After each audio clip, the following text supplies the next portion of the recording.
Pumalag ang kampo ni Pastor Apollo Kibuloy nang basahin sa Senado ang testimonya ng isa umanong inabuso niya.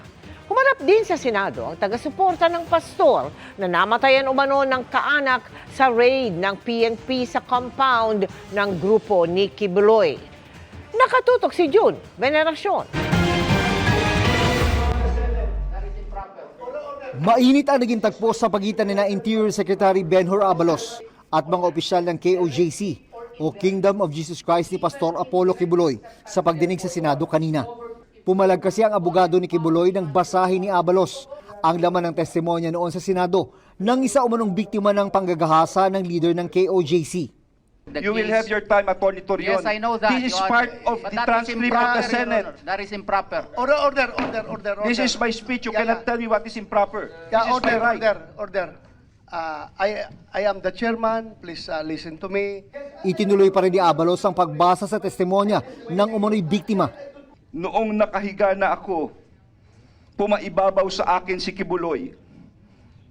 Gusto kong sumigaw ng tulong. Kung hindi totoo ito, okay, may karapatan siya sabihin niya hindi totoo. Pero kung totoo ito, dapat lamang siyang managot sa batas. To quote verbatim the allegations in the affidavit complaint, I think Attorney Abalos knows that it is improper in a Senate proceeding. That is also unfair on the part of Pastor Apollo Kibuloy who cannot actually also state his portion. Sabihin mo sa kliyente mo, sumuko na.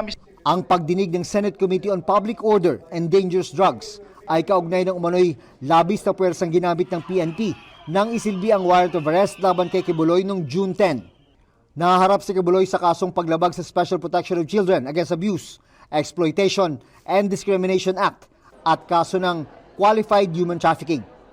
Kinontra naman ng Department of Justice ang sinasabi ng kampo ni Kibuloy na iligal ang 10 million pesos na reward para sa ikaka-aresto ng religious leader. Maliwanag naman sa ating sistema na hindi bawal. Hindi bawal ang pabuya para mahanap ang isang akusado. Sa pagdinig, iniharap ang isang taga-suporta ni Kibuloy na nawalan daw ng mga mahal sa buhay dahil sa takot at trauma sa ginawang raid sa KOJC compound. Matay akong papa, namatay akong asawa. Unya, wa pa gyud tawo malasakit nga moingon sa kuha. Sir, pasensya lang yun kay trabaho na mo ni.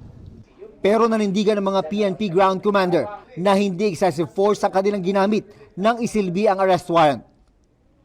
I don't think that the majority, the voice of these people represent the majority of the people. They are but a simple minority protecting a fugitive.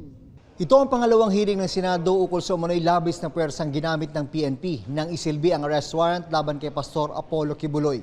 Pag-aaralan pa ng mga senador kung ito na ba ang huli o kailangang magpatawag pa ng isa pang hearing. Para sa GMA Integrated News, June Veneracion, Nakatutok, 24 Oras.